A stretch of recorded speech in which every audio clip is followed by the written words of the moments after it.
First and foremost, Taz, thank you so much for joining us today. Thanks for having me. We were hoping to talk to you a little bit about what we regard as sort of the future of the bar and get your perspective and what you think your peers are saying and really pick your brain, really. Let's start nice and easy. Let's talk about you, a topic you know a lot about. Well, I hope so. I would hope so too. So tell us a little bit about your personal journey towards becoming a barrister and just give a little bit of an introduction, please. Yeah. So I'm Taz Aldeek. I'm a criminal barrister for the Crown Prosecution Service. In my spare time, I create YouTube videos. And recently, as of August, I'm a founder of Legis Lab, which is an online community for aspiring barristers. My journey has kind of been a bit like this, all over the place, really. I went to law school, didn't really know if I was going to make a career out of it.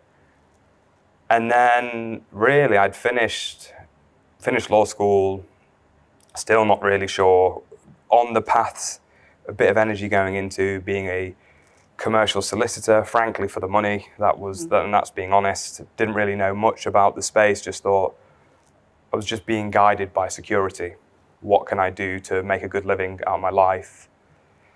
And then I finished university, went to work for a commercial law firm, hated it, to be honest. Found myself just looking at the clock all the time.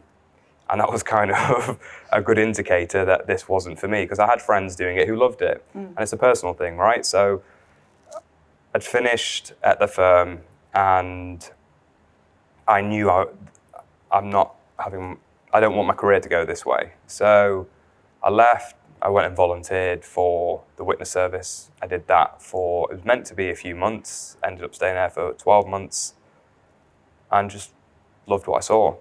That's when I knew that I wanted to be a criminal barrister, because at the time I hadn't decided really.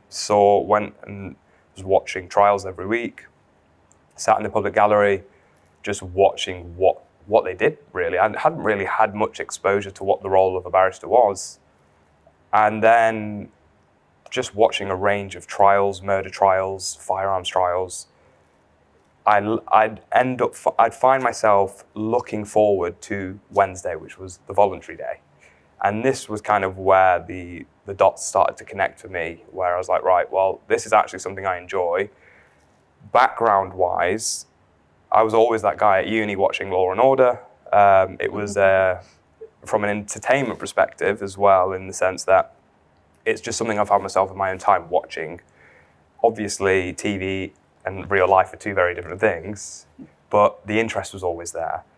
And I think as I got older, what I would find myself doing before I even committed to going down the bar route, I just noticed myself, let's say I'm cooking in the kitchen, I'd have my phone up and I'd be watching criminal trials, just how American lawyers were cross-examining in court.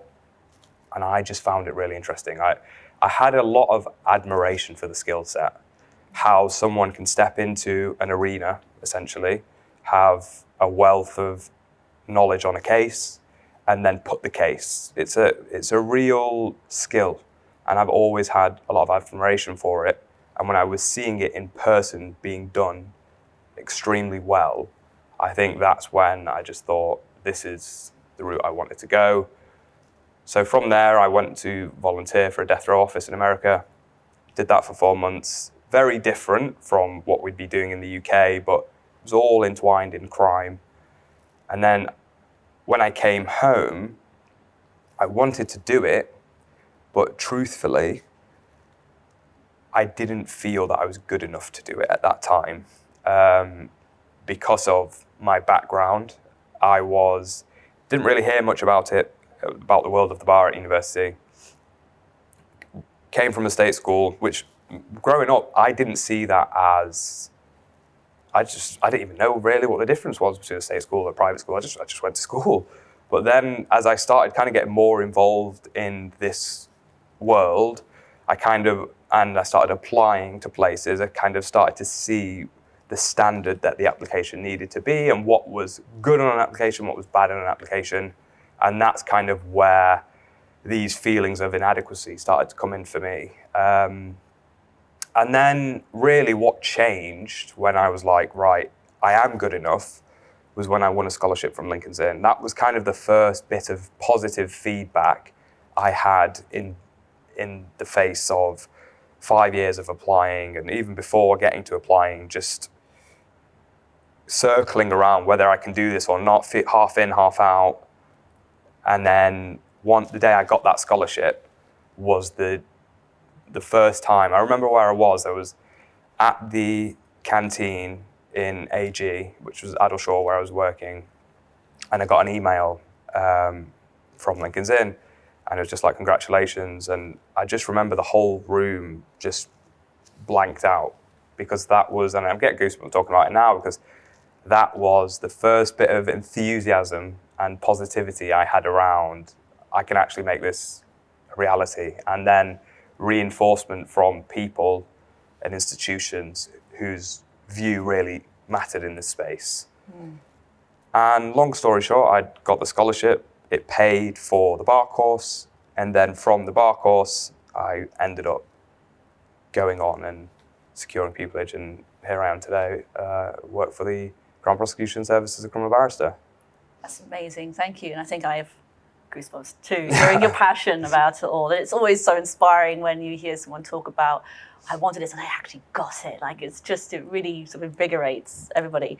I'm really interested about what you said about feelings of like imposter syndrome, and how is that something you sort of tackle? What do you think are sort of key sort of tactics that you would recommend to someone when they're feeling in that same sort of position? So my view now on imposter syndrome is very different from what it was back then. So I look at imposter syndrome now as a natural symptom of moving into a new space. So whenever you're expanding in your life, you're entering a new space, and because the new space is unfamiliar,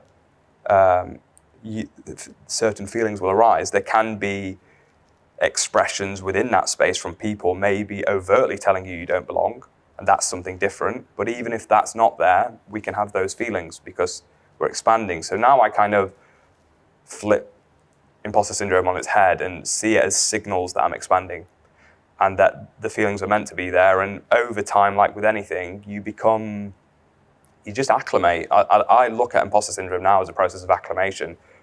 I'll have the feelings in the beginning of the journey, and then a year doing something, I will settle into it. I remember the first time going into court actually to prosecute a case, and it was an out-of-body experience. I had the wig on, I had the gown on, I looked the part, but I didn't feel in my body.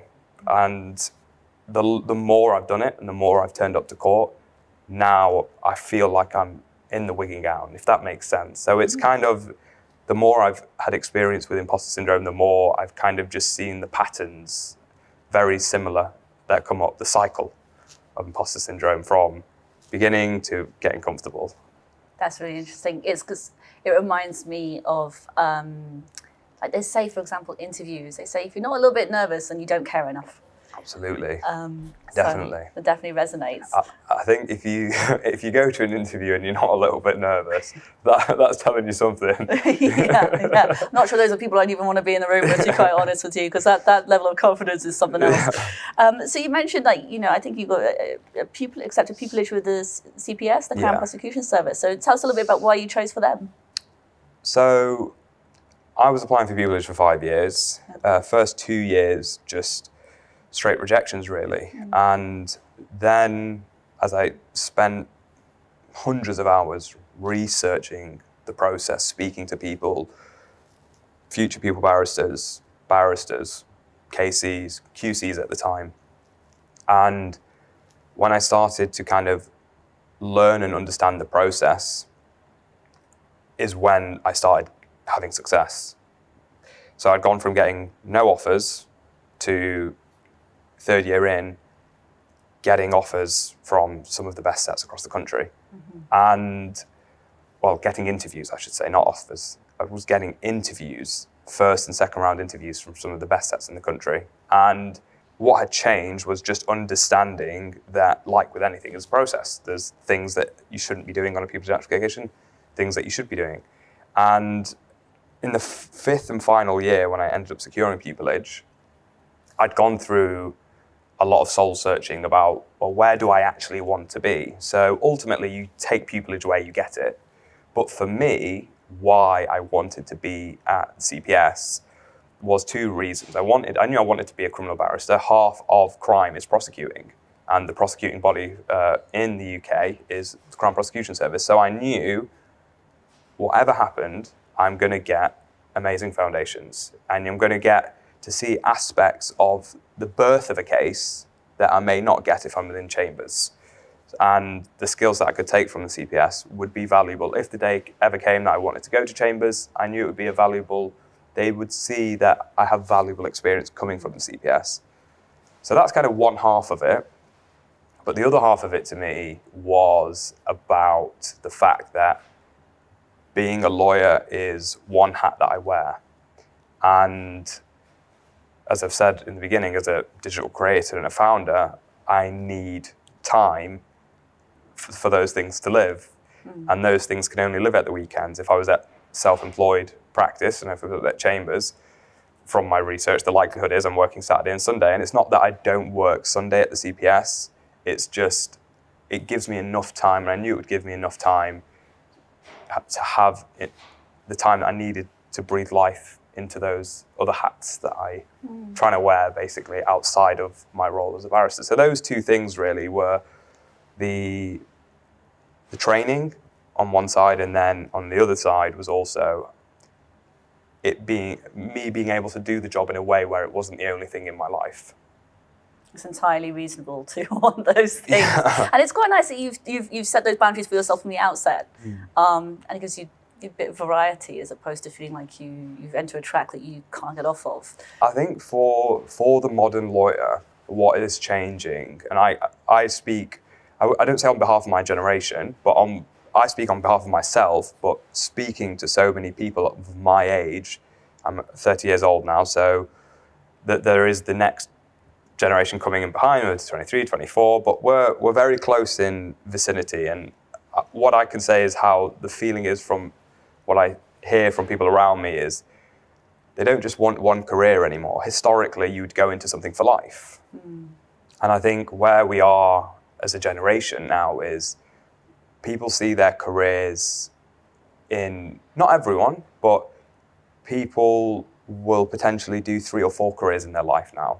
And they don't just want to do one thing. They want to have their hands in multiple pies. And I think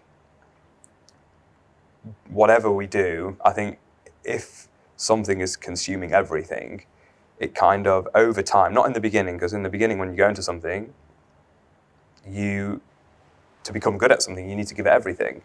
So and you definitely can't do the role of a barrister half in, half out.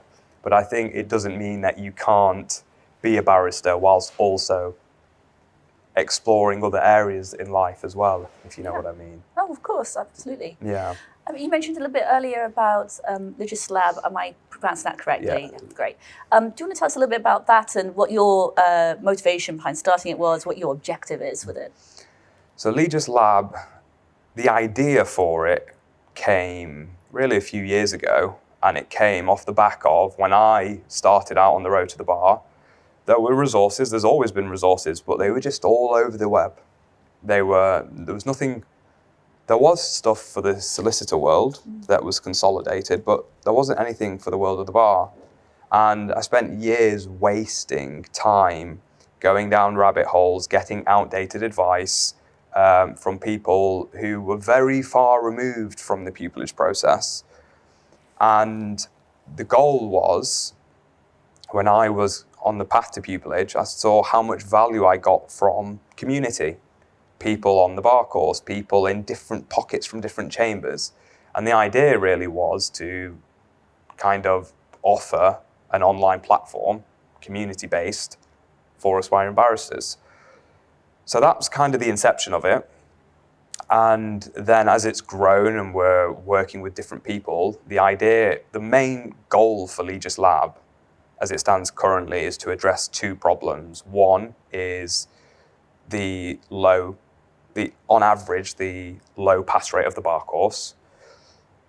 And we want to do that by offering a preparatory course for the bar course. There is already one in existence for the SQE. So why isn't there one for the bar? And that's kind of one half of our mission. And then the other half of the mission is to provide a comprehensive program for the pupillage process, which again is in abstract. It's piecemeal, getting pieces of information to find a path to pupillage. And although there's no recipe to getting pupillage, there's no success formula, there are things that successful candidates do. And that the idea really is to bring a good team together of top people to contribute to a program that guides people through the pupillage process. So that's kind of what we want to do. And then on the side of that, we offer free advocacy classes every month. We run mooting, debating, public speaking classes, and we invite guest speakers all from across the bar, from the areas which people are less familiar with, like family law and family chambers. We're looking to bring in people from maritime law and tax and just other areas which aren't crime, commercial and civil, just to provide the aspiring barrister more insights into different areas of the profession, which can inform their decision whether they want to come in or whether they want to pursue a career as a barrister or not. That's so nice to hear that there's something so productive and tangible being done to, you're not pulling the ladder up, you're making sure you're planting those foundations firmly in the ground for other people. It's Absolutely. really admirable. Absolutely. Like as a team, we've tried to use the platform in a way where people, for example, we have a section in the community which is free resources, and what we do is we reach out to loads of people from different areas who have valuable resources, and we just aggregate them all and just provide them access. Whoever wants to come in, there's a range of videos which range from just whether it's interview, whether it's bar course stuff, whether it's just the little pieces of detail. Like one great resource is certain chambers have done thorough reviews of how they've ranked candidates going through their pupillage process. Wow. So from how they actually structure the interview, how they select the winning applications to get to interview, how then they go about what is the marking criteria for the first interview and second interview. All this knowledge really moves the needle for someone securing a pupillage in the end. So we try to kind of offer all that, provide it all, and just give access to it all to people. Oh, fabulous. It sounds very similar as well to me, like the civil service and the grids that they do for the various grades and so forth. Anyway, in the meantime, on that question of Legis Lab, so you state I saw on the website that you find being fearless, resilient, dynamic, and committed are all key traits towards becoming a successful barrister.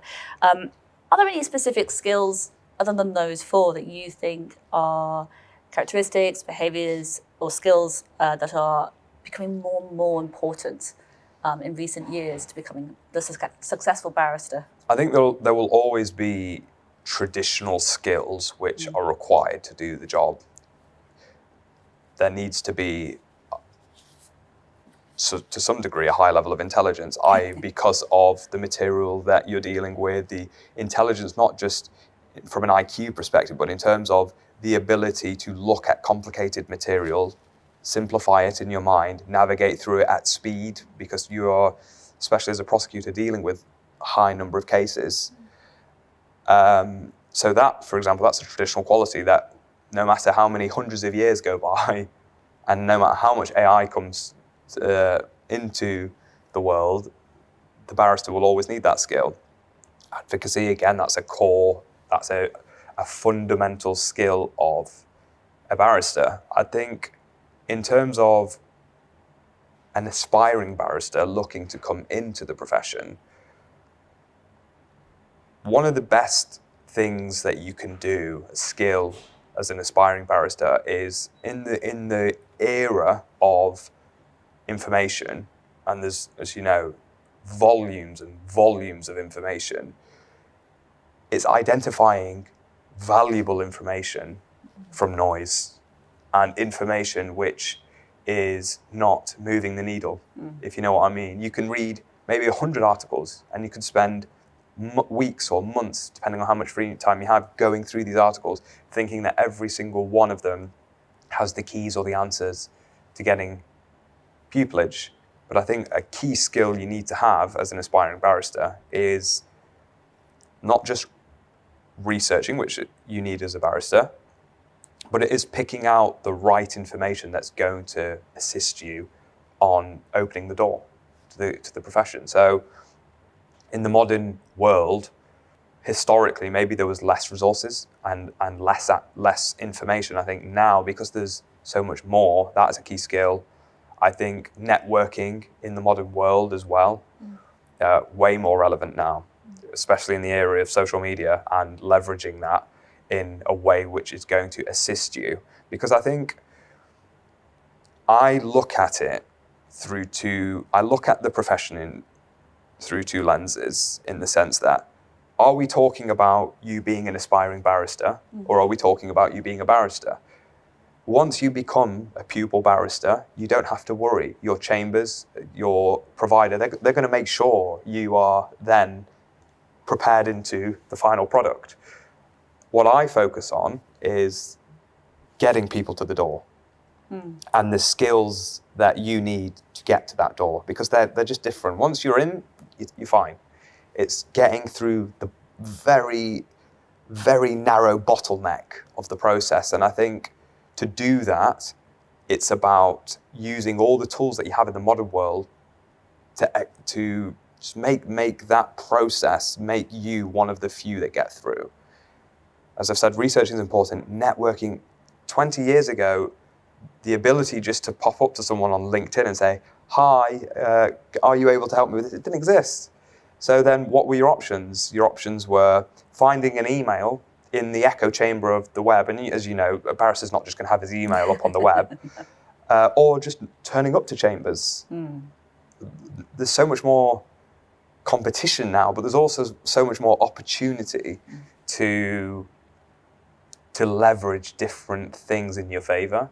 And I think the modern aspiring lawyer, whether it's a barrister or solicitor, needs to look at the landscape in a very strategic way, like a chessboard, and just ask themselves, how can I move the pieces on this board in a way where I'm winning the game, essentially? And I always look at it through a competition lens. Park Square Barristers, for example, they call their pupillage process is pupillage competition.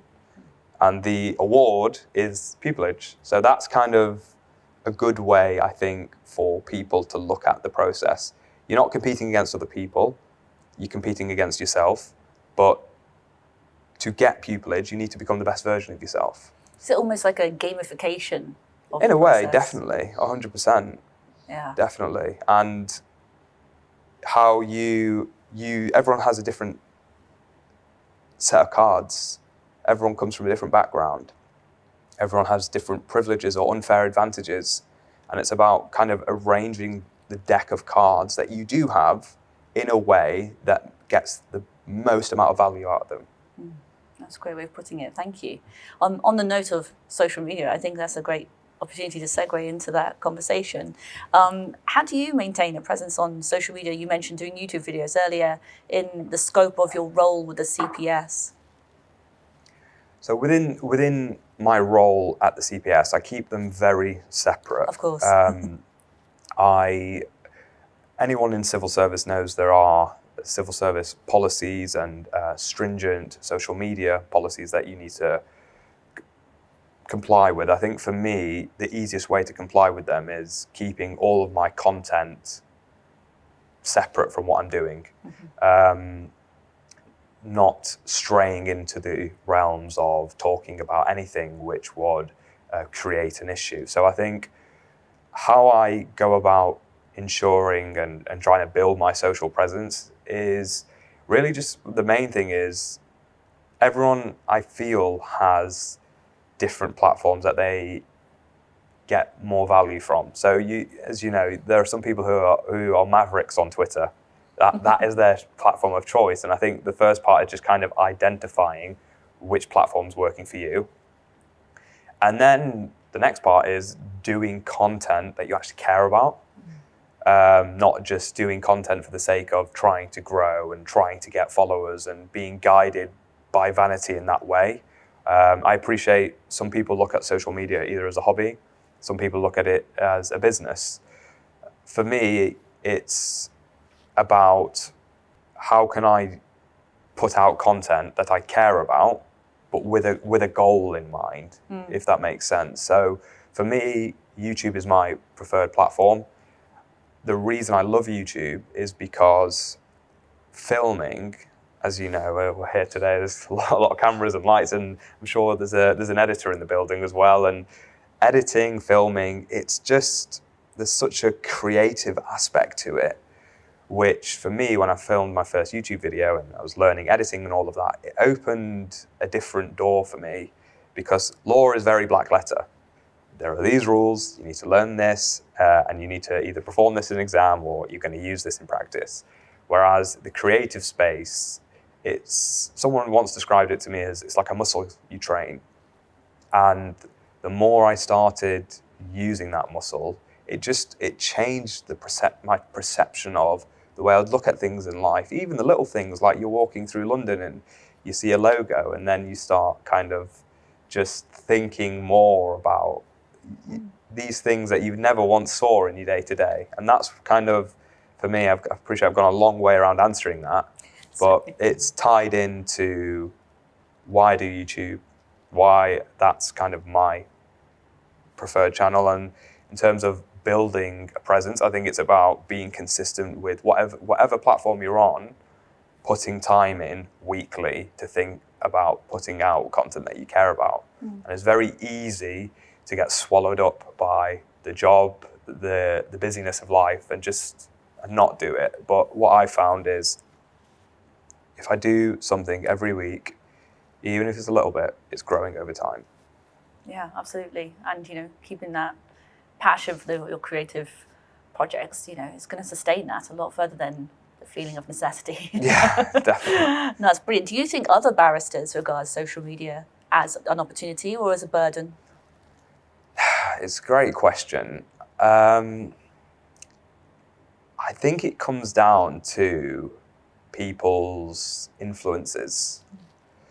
There will always be in life traditionalists, people who just want to do the job and don't care about anything else, and just see it as a distraction. But I think way more so now, the modern lawyer, the way in which people are growing up now and seeing the power of social media, they understand what opportunities and doors social media can open. And I think as a barrister, as a solicitor, to grow, you should always be thinking about whether you're at chambers, whether you're at a firm, you are more valuable to chambers, in my view, and you're more valuable to a firm with a personal brand. And that doesn't need to be a Tony Robbins, 5 million followers, but it's someone, if the firm is a business, the chambers are a business, growing your own name is facilitating in the future a way for you to attract business. Whether it's for the firm, yourself, or chambers, you become, in my view, more of an asset having a brand. And I think the modern lawyer appreciates that a lot more. Sure. And I'm going to ask you a question now, which I personally love, because it's not just about, how can we help those people who are aspiring, but for people who are already barristers but want to make better use of social media, how would you advise them on that journey or initiating some sort of, creative social channel for themselves? What I'd say is there's two things to say. 3 things. I'm going to try and order these correctly. The first thing is that it's a skill and you need to put time in to practice it. So that's the first thing. The second thing is overcoming this. Jordan Peterson has a good quote, and it's about essentially that you can never become a master if you're not willing to look like a joker, essentially. And in the beginning, when you do something, you're not great at it. So it's becoming and accepting, putting out content which isn't polished, isn't the best, isn't going to be like other people with 1 million subscribers, or do you know what I mean? And the journey to what I call finding your voice, whether it's through photos on Instagram, videos on YouTube, requires you to be okay with the evolution of how that content will become over time. So that's kind of the second thing, is getting over this hump of what are people going to think about me, because that is one of the biggest brick walls, if I can, Please do. to getting there. And then I'd say finally, so you've got the skills, you kind of getting over this thing, is being open to experimenting, because you might start out on, let's say, Instagram, and you've been doing it for a year and you don't find that it's actually going anywhere. So then thinking, okay, how can I think outside the box, and how can I leverage more modern or different channels to grow my content? And I think those three combined will help anyone kind of just get on the road to doing it. The last thing I'd say is just do it. Put it out, however it looks. You can delete it in the future if you don't like it.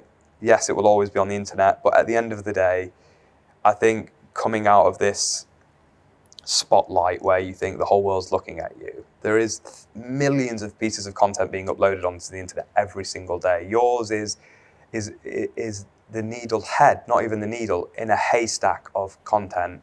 So when you kind of see it like that and just think, well, it's not this big world career defining thing, it's taking more of a playful attitude towards it and looking at it optimistically of how can it change your life.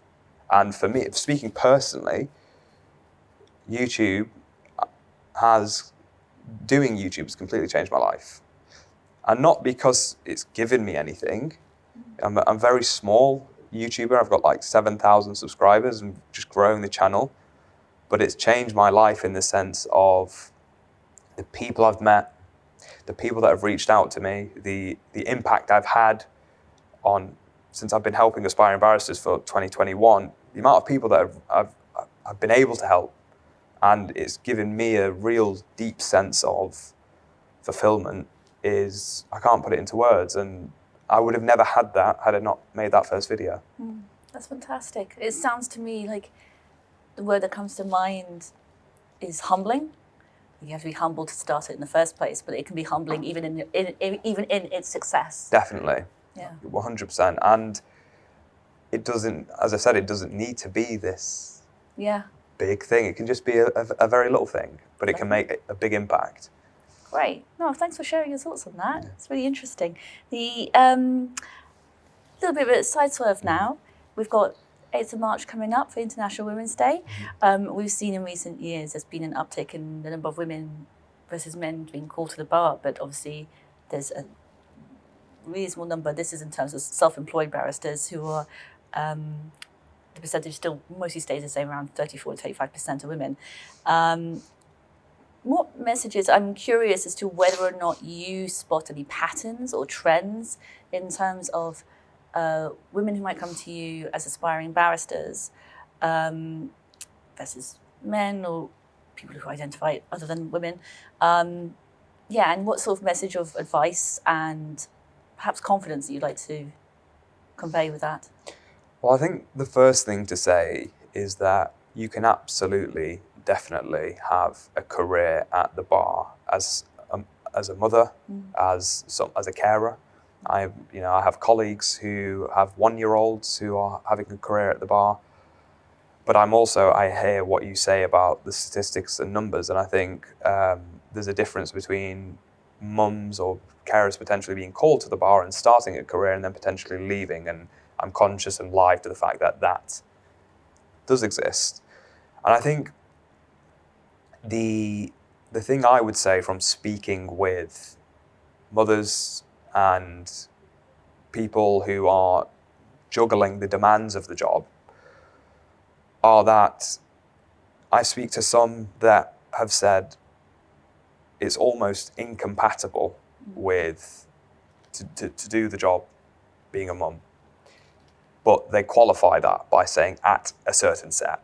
And that's not to cast aspersions on any sets, it's just simply to say that, like with any business, I think the key is doing your homework, doing your research, and speaking to members of chambers if you are a mum with a child or a family and you want to do the job. It's absolutely doable.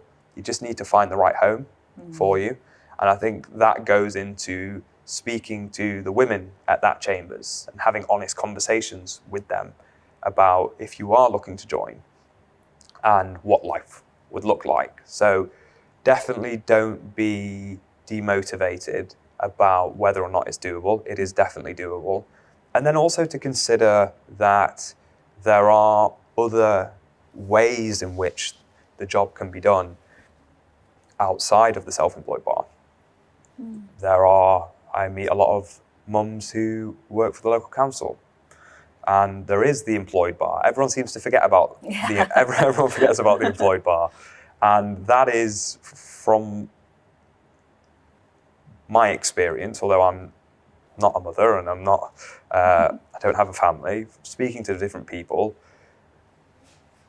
there are many other pockets, whether it's loads of different government agencies that they work for, and they are able to balance the demands of being a mother with the demands of the job. So I think there's, to summarize that, there are picking the right sets, and then they're also considering different organizations at the employed bar that might be a better fit depending on what you want to do. No, and I love that because it's advice that works regardless of who you are. It's all about, like what you said about finding the right home for yourself, really resonates, I think.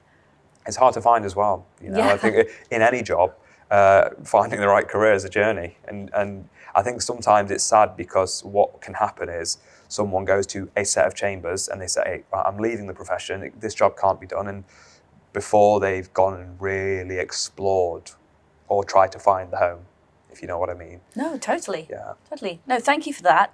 It's always, quite frankly, nice to hear a man's opinion on International Women's Day. You know, like I said earlier to you when we were talking off camera, you don't want it to be quite such an echo chamber. Yeah. No, so I appreciate your input on that. I try to offer my opinion on it, but I can appreciate I don't have all the answers. No one does. Otherwise, we wouldn't be asking these questions. That's for sure. So a little bit of a sort of step change now, if you don't mind. I want to talk to you about AI. Here at LexisNexis, you know, we say that the barrister lawyer won't be replaced by AI, but the lawyer barrister with AI will replace the lawyer barrister. It's a really good way of articulating it, yeah. Oh, great. Oh, I'm glad you approve. So, first of all, do you use any AI tools? Which tools do you use? How do you use them? How are they benefiting you or challenging you, perhaps? Well, for me, I use a lot of AI tools, but in my personal capacity. Working for the civil service, AI tools would have to be approved by the departments. I know that AI is being explored, and there is definitely an intention across loads of government agencies to be using it and incorporating it, and there's a plan. I think with private law firms, many of them are already using it in many different ways. Me personally, I use it in my creator life. I use it as a founder. How I use it in my day-to-day, whether it's assisting with script structure for YouTube, whether it's voice overs, or we use it in part of our CRM for our business, and loads of different ways in which it just assists the day-to-day grind of life. I think the way in which the world is going, everyone, especially the younger generation, are using it to great effect in so many different ways. And if you don't put the time into I think it's almost, there's part of learning the skill, and then there's the habit, the getting into the habit of using it. And they're two challenges in themselves. Some people, they like, when you asked me before about the traditional lawyer and social media, the traditionalists may reject social media, they may reject AI, but I completely in agreement with your view is that the barrister using AI will eventually replace the one that's not. And there are so many ways in which it can be used. I've sat with a KC recently following a trial at Southwark Crown Court, and we spent hours after that trial discussing, providing his input in how he thinks it's going to impact the bar. And just, if I was to give an example, the more mainstream way in which we know AI is helping is with disclosure, is being able to have a real impact on what is a high human capital task, disclosure, taking, especially at big firms, double-digit numbers to go through hundreds of thousands of documents, spending hours and hours and hours of billable time, whereas you can use a machine to give it correct input into the algorithm and it's able to identify certain things. That's how we know it's being used with great effect. But if I was to give you a bit more nuance in the sense of how I can see it is going to have an impact, I can't speak for the family bar, I can't speak for the commercial bar or the civil bar, but within the world of crime, I see it having so many uses from the outset of, if I just take you through the lineage of, or the process of preparing a case, from legal research to identifying the right cases to case reviews, where it can be integrated into essentially looking at hundreds of pages of information and producing a summary, to then a barrister having inputted the case review is then able to draft. And I always say it with this, through this lens, is you have to be careful in not over relying on it. It's there, as we've said, as inspiration to provide a draft, but it can make a huge difference with giving an opening speech, giving a closing speech. Even if you don't use 80% of it, that 20% can make a big difference. Having back and forward exchanges with the AI to preparing questions for a certain case, and you'll be amazed what it spits out. And I think it will eventually add tremendous value to across professions. But in the world of the bar, time, as you know, is of the essence.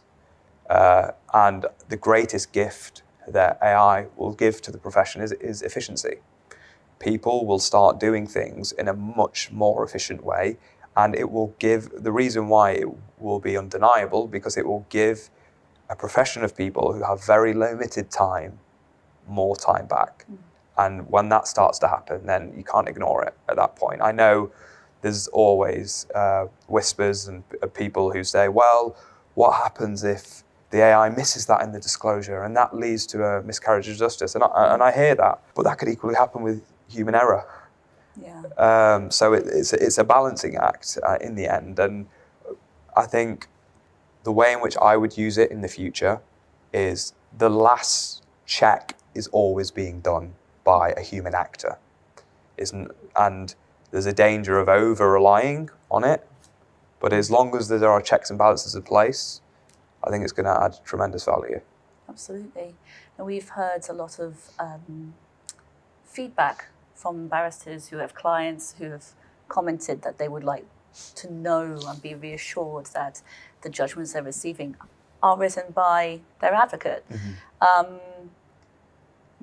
of the things that we fall back on is the idea that AI is there to uphold your judgment, as opposed to your judgment is not there to uphold the AI. Yeah, absolutely. So yeah, just part of your toolkit, really. Yeah, well, exactly.